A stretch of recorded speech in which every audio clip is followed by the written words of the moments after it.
Shalom, selamat malam Bapak Ibu Saudara yang diberkati Tuhan. Salam sehat, sukacita selalu di hati kita. Bapak Ibu, apa kabar kita malam hari ini? Tentunya sebagai anak Tuhan, kita harus terus berani berkata baik dan luar biasa. Kenapa? Karena kita merasakan dan mengimani ada Tuhan yang menyertai kita, memberkati kita, memelihara kita di dalam setiap perjalanan kehidupan kita, termasuk dalam gumul juang yang boleh kita alami. Bapak Ibu, puji Tuhan, kita ada sebagaimana adanya pada saat malam hari ini adalah karena kasih kemurahan Tuhan. Mari kita merenungkan firman Tuhan sejenak sebelum kita beristirahat. Dari Almanak Nas GKE dituliskan menjadi dasar perenungan kita, yaitu dari kitab Yesaya. Yesaya pasal yang ke-61 ayatnya yang pertama sampai dengan yang ke-7.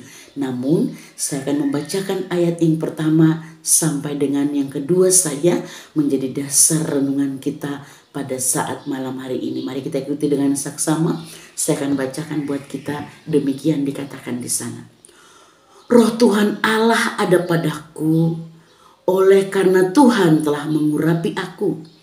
Ia telah mengutus aku untuk menyampaikan kabar baik kepada orang-orang sengsara dan merawat orang-orang yang remuk hati, untuk memberitakan pembebasan kepada orang-orang tawanan dan kepada orang-orang yang terkurung kelepasan dari penjara, untuk memberitakan tahun rahmat Tuhan dan hari pembalasan Allah kita, untuk menghibur semua orang yang berkabung.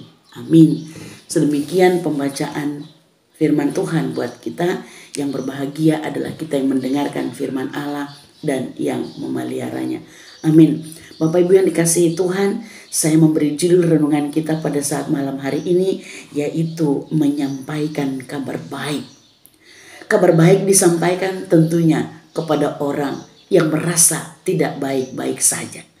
Nabi Yesaya dipakai oleh Allah, dipilih dan diutus oleh Allah untuk menyampaikan kabar baik dan kabar sukacita kepada bangsanya, bangsa pilihannya, umat kesayangannya teristimewa, yaitu pada saat itu adalah orang-orang Yehuda.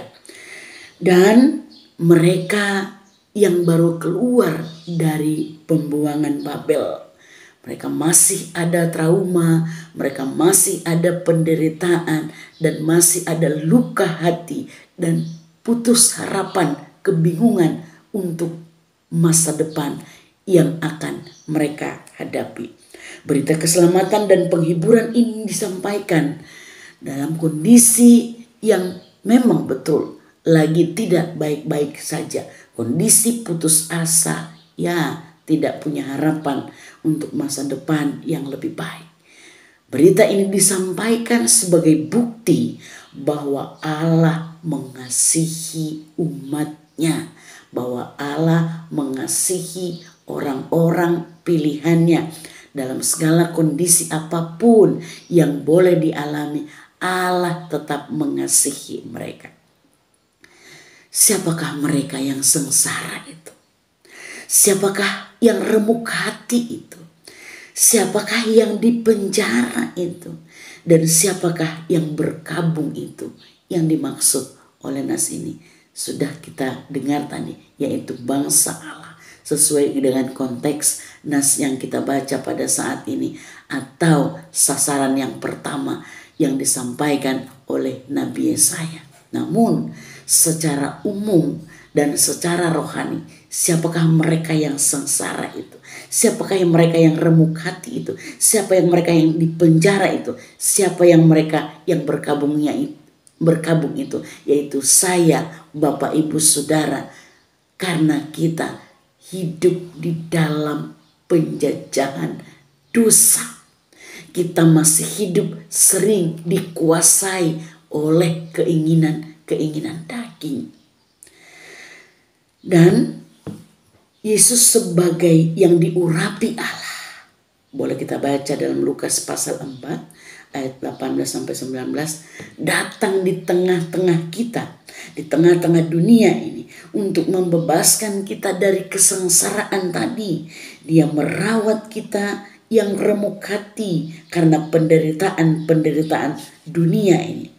Dengan kematian Yesus Kristus, kita dibebaskan dari tawanan dan penjara dosa serta kematian. Dia hadir untuk menghibur kita sehingga masa perkabungan kita berakhir, diganti dengan masa sukacita, masa yang penuh dengan harapan karena janji Tuhan. Bapak Ibu yang diberkati Tuhan, saat ini kita juga terpanggil untuk memberitakan tahun rahmat Tuhan kepada orang-orang di sekeliling kita. Kita harus menyampaikan kabar sukacita bagi orang-orang yang sengsara, orang-orang yang menderita, orang-orang yang terluka, orang-orang yang berduka oleh karena berbagai hal dalam kehidupan kita dan kehidupan mereka, dan membebaskan orang-orang yang tertawan dan terpenjara dalam dosa dan kuasa dosa dengan memperkenalkan Kristus yang mampu membebaskan mereka seperti Dia membebaskan kita dari segala kuasa dosa dan sengatnya, supaya setiap orang yang mau mendengarkan dan mau taat kepada Kristus Yesus betul-betul mengalami kebebasan atau pembebasan, mengalami sukacita, mengalami kebahagiaan dan pengharapan yang cemerlang di dalam Tuhan Yesus Kristus. Bapak Ibu, kita terpanggil untuk hal itu. Dengan cara apa? Yaitu dengan cara melakukan kehendak Tuhan di dalam setiap kehidupan kita. Memberitakan apa yang harus kita sampaikan sesuai dengan kehendak Tuhan. Dengan cara laku, kata kita dalam setiap kehidupan kita hari lepas hari. Dengan kita berkata-kata dengan baik, dengan kita berbuat dengan baik dan benar sesuai dengan kehendak Tuhan, maka kita sudah menjadi pemberita kabar baik itu di dalam setiap kehidupan kita. Mari untuk itu Bapak Ibu Saudara yang diberkati Tuhan, lakukan segala kehendak Tuhan dalam kehidupan kita dengan segala kerendahan hati, dan tunjukkanlah, sekali lagi dikatakan, dengan laku dan juga kata-kata kita akan setiap kata-kata yang manis, kata-kata penguatan, kata-kata penghiburan, dan kata-kata pengharapan yang pasti di dalam Kristus Yesus Tuhan kita. Amin. Buat firman Tuhan, kita berdoa. Terima kasih buat firman-Mu Tuhan yang membuat hati kami bersuka cita pada saat ini dan terus berpengharapan di dalam janji firman-Mu.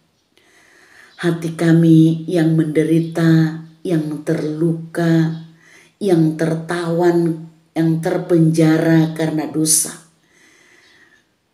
Kami mungkin juga hampir putus harapan dari setiap apa derita yang kami alami. Tapi lewat kebenaran firman-Mu saat malam hari ini, kami diberikan satu kabar baik, membuat hati kami berbahagia, bersukacita di dalam Tuhan.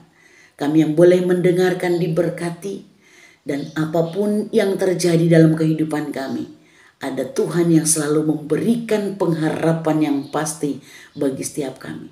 Berkatilah kami Tuhan, berkatilah setiap kehidupan kami, orang-orang terkasih kami.